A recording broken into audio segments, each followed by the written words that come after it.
Muito bem, estamos de volta e acompanhamos a entrevista inteira do pré-candidato ao governo do Paraná, o Osmar Dias. E é interessante, né? Já vamos analisando as propostas, já vamos escolhendo, até pensando em quem que a gente pode votar, vai administrar o nosso estado, vai administrar aí.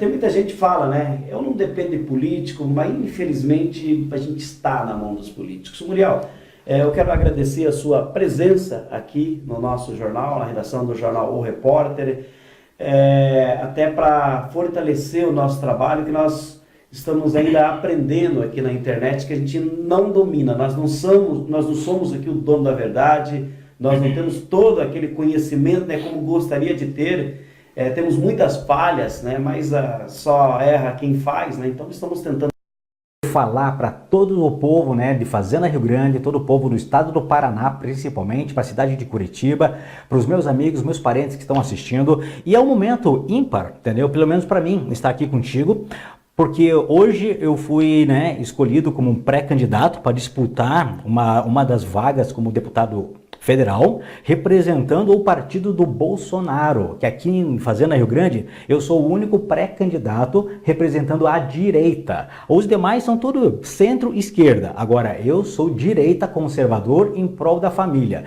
Então, tendo essa oportunidade de estar aqui contigo, falando das propostas e falando do que eu acredito e o que eu defendo, é uma oportunidade ímpar, principalmente aqui para a cidade de Fazenda Rio Grande. Que dia que vai ser a convenção? Dia 4? Está marcado para dia 4 de agosto. A partir do dia 4 de agosto você se oficializa candidato e sai aí pedir os seus votos e levar as suas propostas. Antes disso, até para as pessoas saberem quem é Muriel, qual que você vem da onde, qual que é a tua formação? Pois é, então qual que é a sua história? A minha história. Vou resumir aqui porque o nosso tempo é meio curto, certo? Eu sou curitibano, nascido e criado na cidade de Curitiba. Nasci na cidade de Curitiba, mas cresci, a minha infância toda foi ali no Sítio Cercado, no bairro, né, Sítio Cercado, na Vila Parigô de Souza, até mais ou menos meus 10, 12 anos. Depois eu morei um pouco no bairro do Portão, aí em Curitiba também.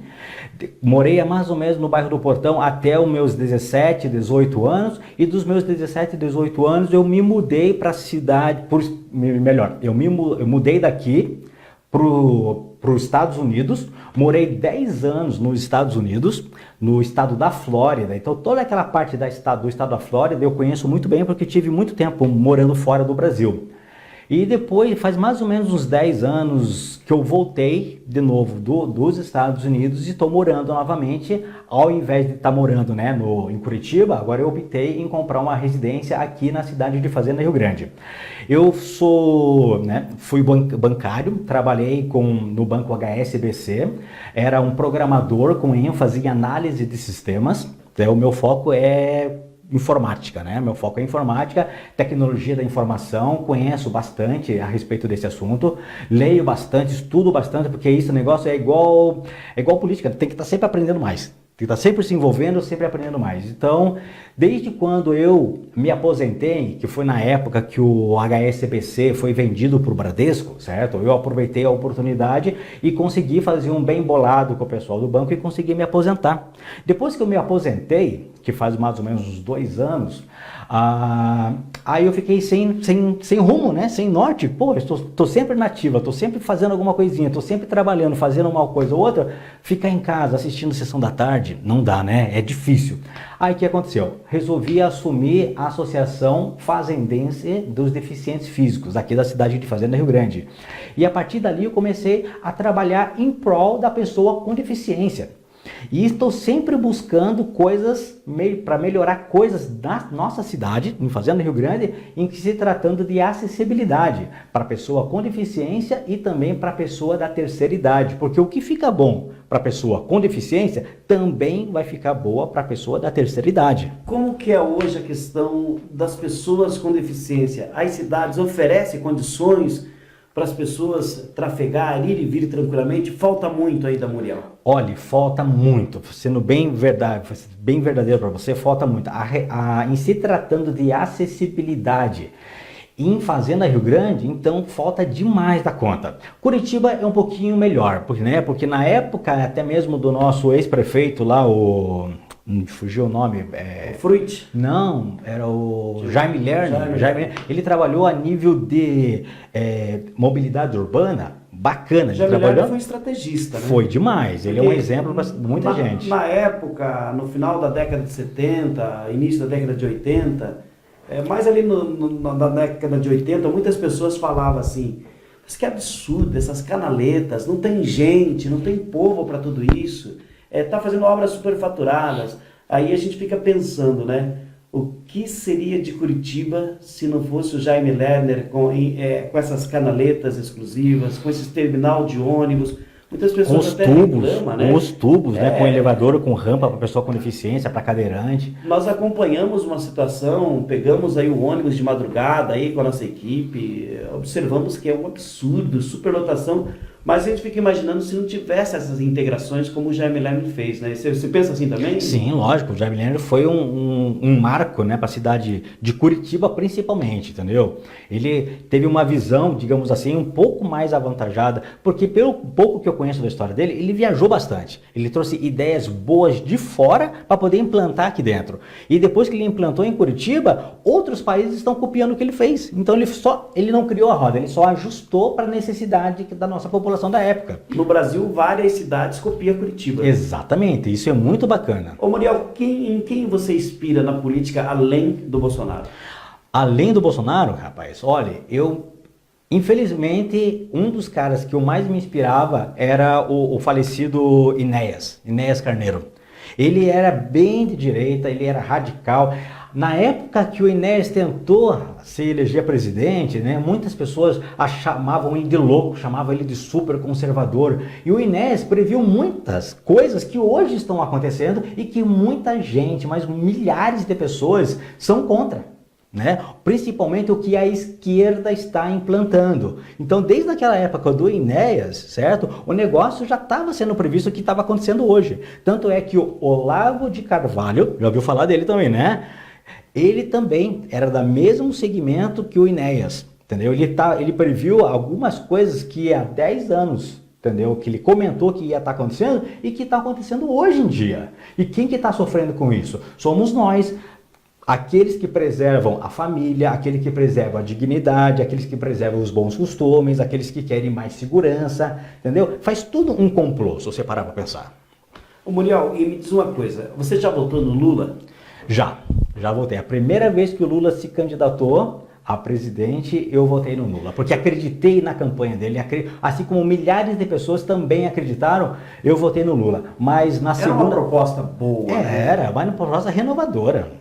E a gente tinha aquela esperança, né, de não ter vindo da ditadura, porque eu não cheguei a pegar muito questão da ditadura. Mas eu vou te corrigir. Mas eu lembro que na época do Figueiredo, tinha uma certa ordem, assim. As coisas começaram a desandar quando foi criado as diretas, né, que foi a primeira votação no Congresso, abrindo para a direta, e o Tancredo Neves ele foi eleito presidente.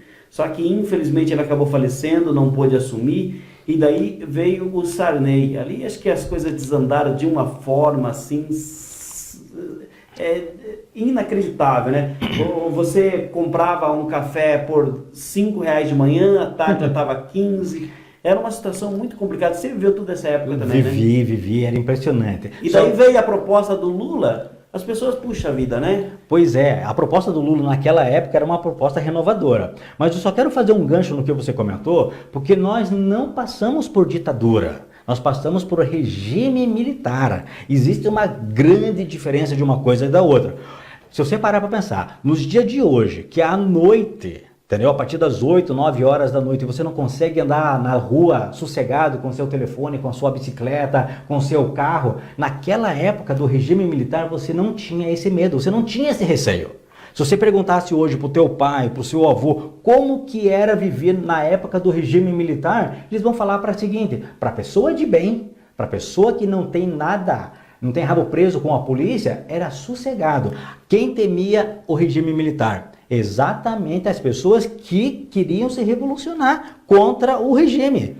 E uma coisa que eu acho impressionante era que na época do militarismo aqui no Brasil saiu muita coisa. Eu vou citar só um aqui, a Binacional Itaipu, que é uma obra fantástica, né?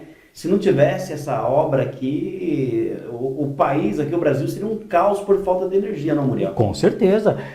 Onde o Exército trabalhou para construir, desde refinarias, desde estradas, né, federais e estaduais e tal, tudo maravilha, saiu tudo perfeito em pouco tempo. Eles sempre entregaram até antes da época.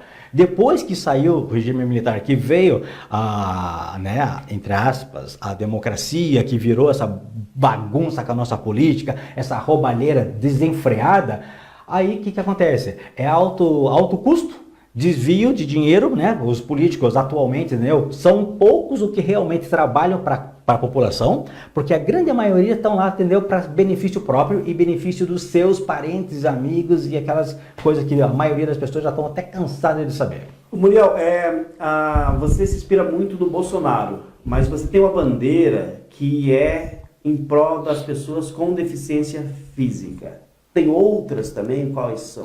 Olha, então, aí que entra o detalhe. Não é só a pessoa com deficiência física, são todo o nível de deficiência. A minha bandeira é a pessoa com deficiência e a pessoa da terceira idade. Vou te fazer uma pergunta, e a pergunta que eu vou te fazer, Pedro, eu faço também para você que está me assistindo. Com quantos anos você gostaria de morrer? É de se pensar, né? É para se pensar, né? A pessoa que não quer morrer tão cedo, né? Ninguém quer morrer jovem. Você já pensou que o que fica bom para a pessoa com deficiência vai ficar bom para você quando você tiver seus 90, seus 80, 90 anos, quando você estiver andando por aí com uma bengalinha também, tendo dificuldade, pegar uma calçada ruim, tropeçar, cair, se machucar? Então, o que ficar bom para a pessoa com deficiência vai ficar bom também para a pessoa da terceira idade. Então, a minha bandeira é o foco da pessoa com deficiência e o foco na pessoa da terceira idade. Não quero. Aí a pessoa pode até me perguntar assim, coisa que já aconteceu depois que eu lancei a minha pré-candidatura. A pessoa perguntou para mim, Muriel, mas você só vai defender esses dois segmentos? Eu falei que não. O que tiver de recursos que eu puder fazer, de benefícios se for eleito, certo? Para saúde, educação, segurança, eu vou estar lutando para isso também, mas com foco na pessoa com deficiência. Se for necessário, por exemplo, reconstruir uma escola nova ou reformar uma escola que já esteja funcionando, vamos conseguir recurso para esse objetivo, mas não esquecendo da acessibilidade. Muriel, como que você vai fazer? Primeiro, tem muitos barões aí que têm muito dinheiro, já tem as suas bases eleitorais, já tem a sua vida política feita, e a eleição, a campanha, ela vai durar 45 dias. Como que você vai fazer para que a tua mensagem chegue a cada um morador, a cada um eleitor? Você sabe que é difícil isso, né, Pedro? A quantidade de pessoas, de barões da política que estão hoje, né, atuando por aí, tanto é que muitos desses barões, eles vão estar usando o meu dinheiro, o seu dinheiro e o dinheiro de quem está nos assistindo, porque é o tal do fundo partidário. Se você parar para pensar, são milhões de reais que estão sendo distribuídos para os políticos, principalmente os políticos antigos, para poder se divulgarem entre eles mesmos. Tanto é que saiu uma lei recentemente que estava aprovando que a pessoa que já está envolvida na política, principalmente os políticos antigos, tem prioridade em receber esses valores. Você sabia disso? Coisa que nós que estamos entrando novos agora na política, eu, por exemplo, é a primeira vez que eu estou me candidatando a qualquer cargo público. Eu não tenho dinheiro suficiente. O que eu vou fazer? Eu vou estar trabalhando com as pessoas que acreditam em mim, que as pessoas que são deficientes, parentes de deficientes, amigos de deficientes e pessoas que são simpatizantes pela causa da pessoa com deficiência. Esse é o meu objetivo. Se você parar para pensar, em Curitiba, por exemplo, tem 45 mil pessoas com deficiência. Em Fazenda Rio Grande, estima-se que tenha 15 mil pessoas com deficiência. O que eu vou pensar da seguinte forma? 45 com 15 dá 60. 60... Cada pessoa com deficiência tem no mínimo as outras 3 pessoas que estão sempre acompanhando. É pai, mãe, vovó, tio, tia. Então eu vou pegar esses 60 mil, vou multiplicar por 3. Certo? O resultado de 3 deu 190. 190 Vamos pensar que no mínimo 50% dessas pessoas vão me acompanhar, né, vão me ajudar a me divulgar pela internet principalmente. Bom, tem uma pergunta que chega aí dos nossos internautas. Deixa eu só complementar. Aí, 50%. Então, eu vou ter aqui em torno de 90 mil pessoas que vão estar engajadas comigo nessa campanha, podendo me ajudar a tentar me eleger. Isso é, sem pagar churrasco, sem pagar gasolina, sem pagar linguiçada, que vai acontecer muito por aí, dos políticos que já estão antigos. Então, se você for para qualquer lugar onde que as pessoas estejam pagando gasolina, churrasquinho, linguiçada para você, pense que é do seu dinheiro que está sendo gasto e eles vão querer recuperar tudo isso que estão gastando hoje, amanhã, se eles forem eleitos, né, com aquelas coisinhas que eles estão, geralmente acontece lá em Brasília. Bom, você está vendo ali, né, a pergunta do Alexandre de Souza, qual a dificuldade de levar essa bandeira sobre a mobilidade aqui na Fazenda Rio Grande? Olha, tá difícil, sabe por quê? Por causa da politicagem. Só para você ter ideia, desde quando eu assumi a Associação Fazendense dos Deficientes Físicos, as placas de sinalização de estacionamento obrigatório para pessoa com deficiência, fui eu que consegui. Eu tenho toda a documentação, desde quando eu fiz os requerimentos na prefeitura da cidade, também fiz o requerimento na Câmara dos Vereadores e na FazTrans. Depois que eu assumi a associação, eu comecei a lutar para ter isso. Então, se você estiver passeando aqui na cidade de Fazenda Rio Grande e encontrar aquelas vagas exclusivas para pessoas com deficiência, né, exclusivas de carro que eu estou falando, certo? Fui eu que consegui através do trabalho que eu estou tendo aqui na cidade de Fazenda Rio Grande. Só para você ter ideia. Aqui eu já fui presidente da associação, já atuei como vice-presidente do Conselho Municipal da Pessoa com Deficiência, já atuei como conselheiro da saúde e conselheiro da habitação. Outra coisa que muita gente não sabe é que eu fui um dos 12 escolhidos pelo estado do Paraná para representar a cidade de Fazenda Rio Grande lá em Brasília, há 2 anos atrás, para constituir, para criar e atualizar o Estatuto da Pessoa com Deficiência, que hoje está em vigor, porém não está em 100% em vigor. Muita coisa que está no Estatuto da Pessoa com Deficiência, eles não estão respeitando, muita coisa eles estão deixando de fazer. Muriel, eu tenho sempre um pensamento assim, que a internet ela deu voz aos ignorantes. Tem muitas pessoas que não sabem o que está falando, vai lá e publica coisas que não faz a mínima ideia, mas ele acha que é bonito, de repente até cacetear, falar mal, vai lá e detona pessoas boas. Qual que é a importância, você que já esteve nos conselhos do morador, estar presente em um conselho desse, como o Conselho da Saúde, por exemplo? Olha, eu sou da seguinte opinião. Apesar de não ser muito a favor do ex-presidente dos Estados Unidos, o Barack Obama, certo? Ele falou uma coisa que serviu de exemplo para mim, certo? Ele falou assim: se você está descontente com o que está acontecendo na sua comunidade, se você está descontente com o que está acontecendo na política, deixe de ficar reclamando no sofá, deixe de ficar reclamando na internet e vá atrás. Vá se envolver. É isso que você está fazendo? Exatamente, é isso que eu estou fazendo. Depois que eu atuei nos conselhos municipais, depois que eu atuei como presidente da associação, agora eu estou tentando entrar na política. Não quer dizer que eu vou conseguir entrar literalmente, mas eu estou tentando fazer a minha parte. Então aquelas pessoas que só criticam, aquelas pessoas que só reclamam, aquelas pessoas que só não fazem nada, só ficam atrás do computador, deixe um pouco o computador, deixe um pouco a internet e venha fazer parte realmente do que acontece na vida real. Muriel, só para a gente encerrar aqui, tem uma pergunta ali da Alori Araújo: comissionado tem que acabar? Regalias também? Qual a sua opinião sobre isso? Rapaz, você sabe que ultimamente aqui na Fazenda Rio Grande deu um boato assim, né, estrondoso em se tratando de comissionados. Eu sou da seguinte opinião: comissionado é importante que tenha, porém, certo, não da forma que fizeram recentemente, 54 cargos comissionados para uma cidade que tão poucas, tão pequena, é complicado. Porém, entretanto, o que acontece? A cidade de Fazenda Rio Grande está crescendo muito rápido. A cidade de Fazenda Rio Grande está inchada de tantas pessoas que tem. E, consequentemente, precisa-se de mão de obra para atender toda essa demanda da população. certo?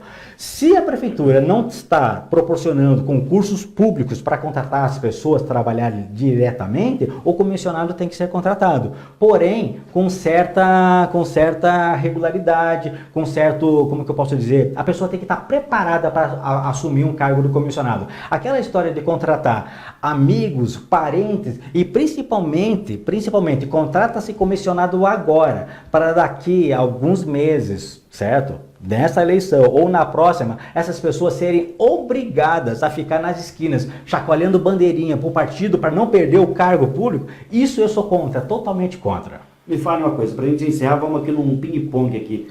Eu falo o nome e você fala o que você pensar, o que vir na tua cabeça. Vamos lá. Luiz Inácio Lula da Silva. Para mim, ele tem que passar muito tempo na cadeia. Dilma Rousseff. Olha, essa também é um poste, né? Porque a Dilma Rousseff foi uma marionete do Lula. A Gleisi Hoffmann. Nossa, essa mulher, ela tem um potencial tremendo. O problema é que ela está do lado errado. Ela está do lado errado da força. Bolsonaro. Bolsonaro, ele não vai ser o salvador da pátria. Não vai ser. Mas as coisas podem começar a mudar através dele. O que você acha do nepotismo? Nepotismo? Olha, sou contra. Tem um candidato no seu partido que quer colocar o filho, a esposa e ele também. Você sabe disso, né? Tá, aí que entra detalhe. Vamos pensar assim, o nepotismo. Eu estou falando do Franceschini. Aham. Ele que é candidato ao Senado, a esposa candidata a deputada estadual e o filho é candidato a federal. São meus amigos, mas... Sim, agora deixa eu só fazer um parênteses nessa história, né? O nepotismo, me corrija se eu estiver errado, a pessoa se elegeu, ele contrata a pessoa para trabalhar para ele. Agora, se o pai, a esposa e o filho estão se candidatando estão se candidatando e as pessoas votarem para eles, né, assumirem um cargo, isso é, eles receberam voto suficiente para assumir. Isso deixa de ser nepotismo. E até eu vou concordar com você, quero até que você me ajude a fiscalizar isso, se a verba do fundo partidário vai ficar só com a família Franceschini ou vai vir para você também que está no mesmo partido. Pois é, boa pergunta.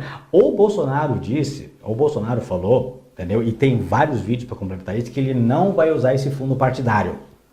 Então ele vai abrir mão disso. Porém, ele vai ser a favor daquela vaquinha virtual. Então, só para você ter ideia, o fundo partidário é o dinheiro público, é o dinheiro nosso. Para ser usado em campanha, o Bolsonaro não vai usar, mas ele vai incentivar com que você doe qualquer valor nas vaquinhas virtuais. Então, se você é apoiador do Bolsonaro e se você quer que ele realmente se eleja, assim como eu quero, porque nós acreditamos que nós vamos começar a mudar o Brasil a partir daí, você não pode só pensar em votar no Bolsonaro, você tem que votar naquelas pessoas que compartilham com as mesmas ideias e a mesma visão do Bolsonaro. Porque se uma vez o Bolsonaro for eleito e ele tiver problemas no Senado, problemas na Câmara dos Deputados para passar os projetos que ele vai fazer, ele não vai conseguir fazer muita coisa. Precisa de deputados e senadores que estejam do lado dele. Exatamente, que estejam, né, focados com os mesmos objetivos. Então, eu também tenho já no meu website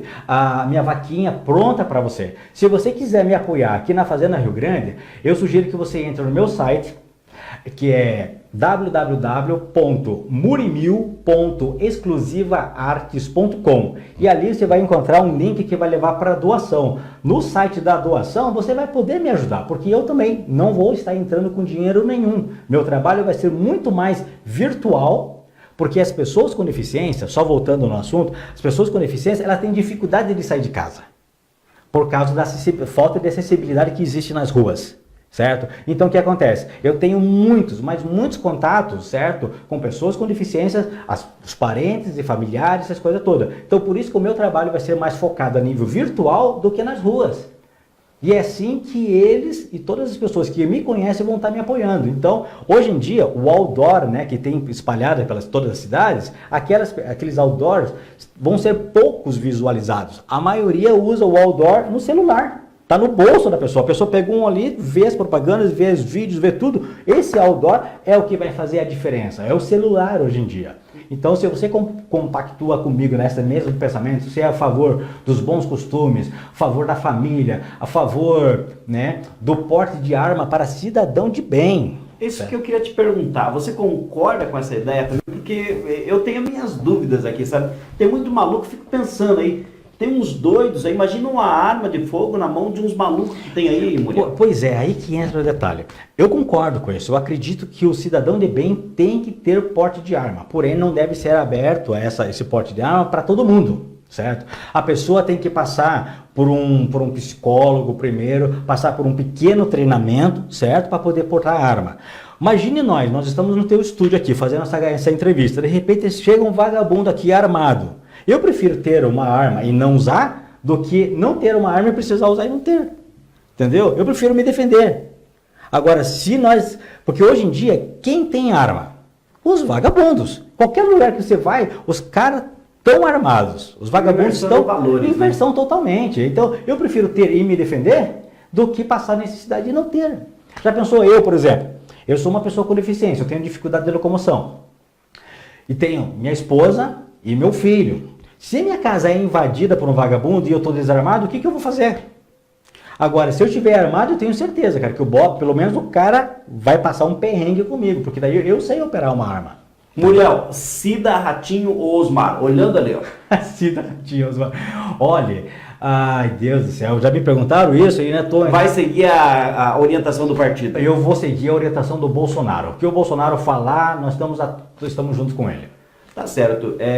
No caso do Bolsonaro, você concorda 100% com as propostas dele? Tem alguma coisa que você acha assim, não, isso aqui está um pouco exagerado? Se eu pudesse, eu tentaria convencer o Bolsonaro a não colocar essa proposta para frente. Difícil, porque a maioria das propostas que o Bolsonaro tem, eu sou a favor. Entendeu? Existem muitas pessoas que dizem que ele é extremista.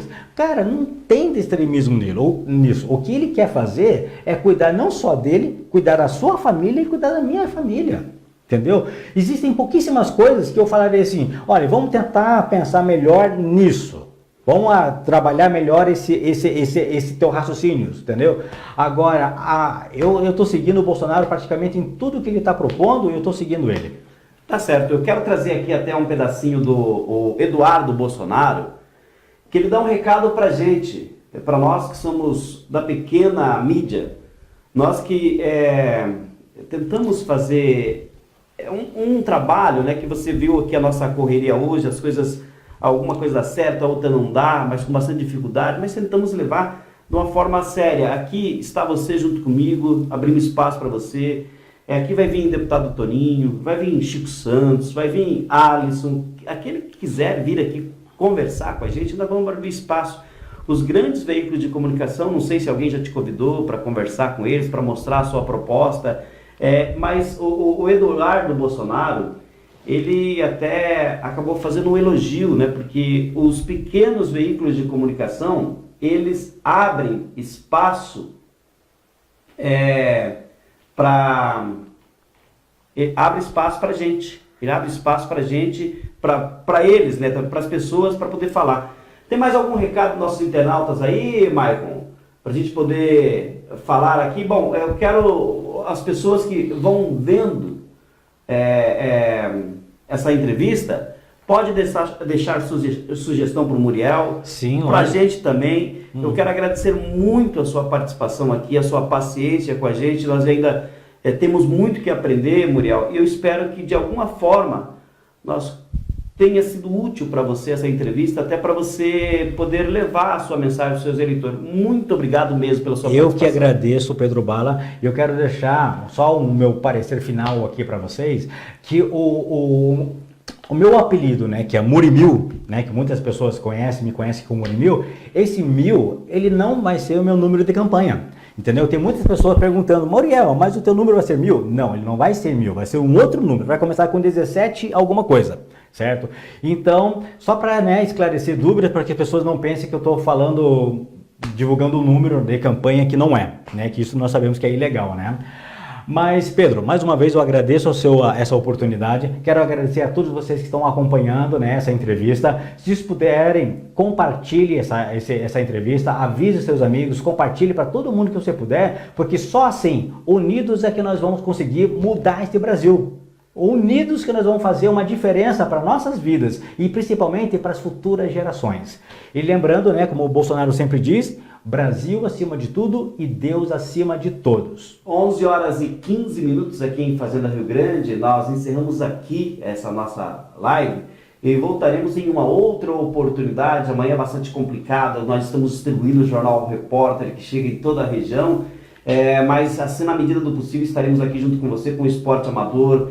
Gostaríamos que os nossos internautas também colaborassem com a gente com sugestão de pauta, até pergunta para os próximos convidados que vai vir aqui.